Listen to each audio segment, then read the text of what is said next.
Most demanding video आपके सामने लेके आ चुका हूँ दोस्तों। नमस्कार दोस्तों, मेरा नाम है अंकित। सभी का फिर से स्वागत करता हूँ आपके अपने YouTube channel Shri Krishna classes में, जहाँ पे आज हम बात करने वाले हैं क्लॉजेस के बारे में, जो आपका काफ़ी डिमांड आ रहा था काफ़ी समय से कि सर क्लॉजेस से वीडियो बनाइए और हमारे सारे डाउट्स क्लियर करिए। तो वीडियो को पूरा देखिए और सारे डाउट्स क्लियर करिए। तो सबसे पहले समझते हैं क्लॉजेस क्या होता है। आप क्लॉजेस के बारे में ऑलरेडी पहले से ही जानते हैं, लेकिन आप अभी तक हैं कन्फ्यूज। तो क्लॉजेस को हम एक सेंटेंस की तरफ से भी समझ सकते हैं। कोई भी क्लॉज एक सेंटेंस कहलाता है और कोई भी सेंटेंस एक क्लॉज कहलाता है। सेंटेंस क्या होता है? सेंटेंस एक ग्रुप ऑफ वर्ड्स को बोलते हैं जिसमें खुद का सब्जेक्ट और खुद का वर्ब हो, उसी को हम एक सेंटेंसेस कहते हैं, और क्लॉजेस भी उसी को कहते हैं। वैसे सेंटेंसेस जिस सेंटेंसेस में एक सब्जेक्ट और उसका खुद का फाइनाइट वर्ब होगा, यानी कि सब्जेक्ट ही उस काम को कर रहा होगा, यानी कि सब्जेक्ट के साथ ही वर्ब होगा, तो वैसे सेंटेंसेस को हम क्लॉजेस कहते हैं, यानी कि सेंटेंसेस कहते हैं। अब यहाँ पे कुछ एग्जाम्पल से समझिए कि क्लॉजेस के क्या एग्जाम्पल्स हैं। जैसे कि he was absent because he was ill. अब इस सेंटेंसेस में दो बातें बोली गई हैं। एक तो बात बोला गया है कि वह एब्सेंट था, ही वॉज एब्सेंट, और दूसरा बात बोला गया है ही वॉज इल।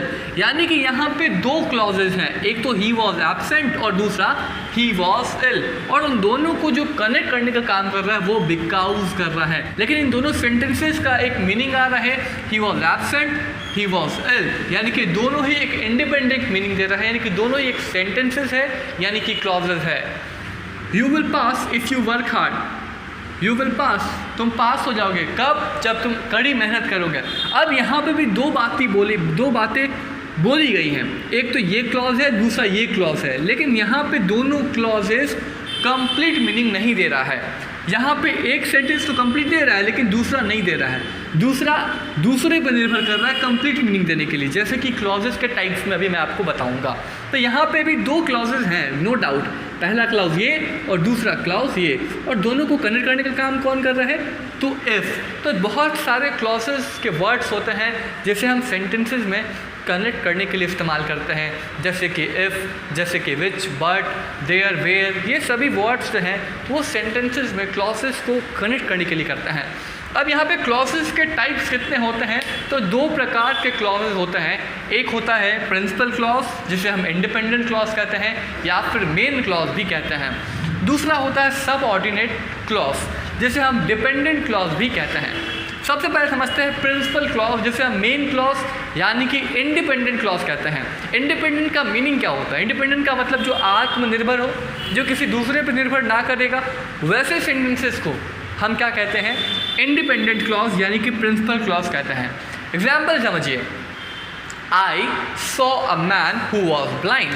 मैंने एक व्यक्ति को देखा, एक आदमी को देखा जो अंधा था। तो यहाँ पे आई सॉ अ मैन, ये सेंटेंस क्या है? एक इंडिपेंडेंट मीनिंग दे रहा है, यानी कि ये सेंटेंस मेन क्लॉज है, यानी कि प्रिंसिपल क्लॉज है। इसका मतलब ये कि वो किसी दूसरे वाक्य पे, दूसरा वाक्य क्या है? Who was blind. दूसरा वाक्य क्या है? हु वॉज ब्लाइंड, यानी कि कौन ब्लाइंड है? ये व्यक्ति, इसी के बारे में बात हो रहा है, सब्जेक्ट यही है, लेकिन यहाँ पे दूसरा बात इसी के बारे में बोल रहा है, सेंटेंस इसी से रिलेट कर रहा है। दो बातें तो बोली गई हैं, लेकिन दो बातें अलग अलग लोगों के लिए नहीं बोला गया है, एक ही सब्जेक्ट के लिए बात बोला गया है। लेकिन ये जो सेंटेंस है, ये सेंटेंस तो इंडिपेंडेंट मीनिंग दे रहा है कि मैंने एक आदमी को देखा। लेकिन अगर ये वर्ड हम इस सेंटेंस को छोड़ दें, अगर इस वर्ड की बात करें, हु वॉज ब्लाइंड, जो अंधा था, तो जब हम बोलते हैं हु वॉज ब्लाइंड, तो क्या ऐसा कंप्लीट मीनिंग निकल रहा है? नहीं निकल रहा है। यानी कि यहाँ पे एक बात हमको समझ में आता है कि हमेशा इंडिपेंडेंट क्लॉज को डिपेंडेंट क्लॉज का ज़रूरत नहीं होता है एक कंप्लीट मीनिंग देने के लिए। लेकिन अगर डिपेंडेंट क्लॉज को एक मीनिंग देना है तो उसे इंडिपेंडेंट क्लॉज की ज़रूरत है, तभी वो कंप्लीट मीनिंग दे पाएगा और तभी वो कहला पाएगा क्लॉज। तो यहाँ पे दोनों ही क्लॉज हैं, क्लॉज नंबर 1 और क्लॉज नंबर 2। क्लियर? बिल्कुल। लेकिन कौन सा प्रिंसिपल क्लॉज है? तो यहाँ पे आई सॉ अ मैन, ये एक प्रिंसिपल क्लॉज है, और हु वॉज ब्लाइंड ये हमारा सबऑर्डिनेट यानी कि डिपेंडेंट क्लॉज है। आई लॉस्ट ऑल, मैंने सभी खो दिया, आई लॉस्ट ऑल। अब ये सेंटेंस क्या है? ये सेंटेंस एक प्रिंसिपल क्लॉज है, यानी कि मेन क्लॉज है, यानी कि ये इंडिपेंडेंट क्लॉज है जो दूसरे निर्भर नहीं कर रहा है। दूसरे क्लॉजेस पे निर्भर नहीं कर रहा है कंप्लीट मीनिंग देने के लिए। तो बिना इंडिपेंडेंट क्लॉज के डिपेंडेंट क्लॉज कभी भी कंप्लीट मीनिंग नहीं दे सकता है। अगर डिपेंडेंट क्लॉज को एक मीनिंग कंप्लीट देना है, कंप्लीट मीनिंग निकालना है, तो उसे हमेशा इंडिपेंडेंट की जरूरत पड़ेगी। इसीलिए वो हमेशा कहलाता है सब ऑर्डिनेट, यानी कि डिपेंडेंट क्लॉज है वो, क्योंकि दूसरे पर निर्भर करता है कंप्लीट मीनिंग देने के लिए। लेकिन क्या ये क्लॉज नहीं है? बिल्कुल ये क्लॉज तो है, लेकिन जब हम बात करेंगे टाइप के बारे में तब वो टाइप नहीं होगा। लेकिन ऐसा नहीं है कि वो क्लॉज नहीं है, दोनों ही क्लॉजेस हैं। यहाँ पे ये कंफ्यूजन आपको नहीं होना चाहिए। दूसरा जो टाइप है वो है सब ऑर्डिनेट क्लॉज। सब ऑर्डिनेट क्लॉज क्या होता है? जिसे हम बोलते हैं डिपेंडेंट क्लॉज। जी हाँ, यानी कि एक ऐसा वाक्य जो किसी दूसरे वाक्य पर निर्भर करेगा, दूसरे क्लॉजेस पर निर्भर करेगा एक कंप्लीट मीनिंग देने के लिए। तो डिपेंडेंट क्लॉज हमेशा इंडिपेंडेंट पर निर्भर करता है कंप्लीट मीनिंग देने के लिए। जैसे एग्जाम्पल समझिए, you will find him if you go there. अब यहाँ पे यू विल फाइंड हिम ये क्या है? एक क्लॉज है, और कौन सा क्लॉज है ये समझना है। क्लॉज तो दोनों ही हैं, ये भी क्लॉज है और ये भी क्लॉज है, लेकिन कौन सा क्लॉज है ये पहचानना है, क्योंकि हम टाइप्स ऑफ क्लॉजेस पढ़ रहे हैं। तो ये कौन सा क्लॉज है? ये है हमारा प्रिंसिपल क्लॉज, यानी कि मेन क्लॉज, यानी कि इंडिपेंडेंट क्लॉज। क्यों? क्योंकि ये सेंटेंस इस सेंटेंस पर निर्भर नहीं कर रहा है। आगे कोई भी सेंटेंस हो उसे फ़र्क नहीं पड़ता है, क्योंकि ये सेंटेंस यहीं पे एक कंप्लीट मीनिंग दे रहा है।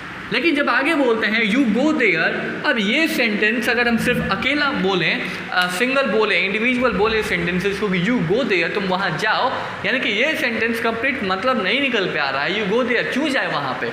क्योंकि यू विल फाइंड हिम, तुम वहाँ उसे पाओगे अगर तुम वहाँ जाओगे।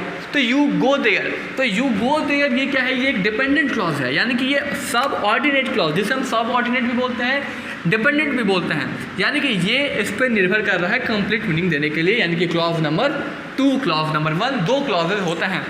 दूसरा सेंटेंस क्या है? He works little who talks more. He works little, वह क्या करता है? काम कम करता है और बोलता अधिक है। यानी कि ये सेंटेंस यहाँ से यहाँ तक क्या है? एक क्लॉज है। कौन सा क्लॉज है?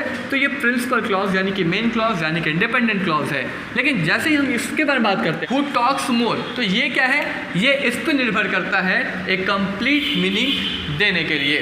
तो अगर आपको इसका कंप्लीट मीनिंग निकालना है तो हमें इस पर हमेशा निर्भर रहना पड़ता है। आई होप स्टूडेंट्स आपका क्लॉसेस से सारा डाउट क्लियर हुआ होगा। अगर सारा डाउट्स क्लियर हो गया है तो जल्दी से वीडियो को लाइक कर दीजिए, इंतजार किस बात का है।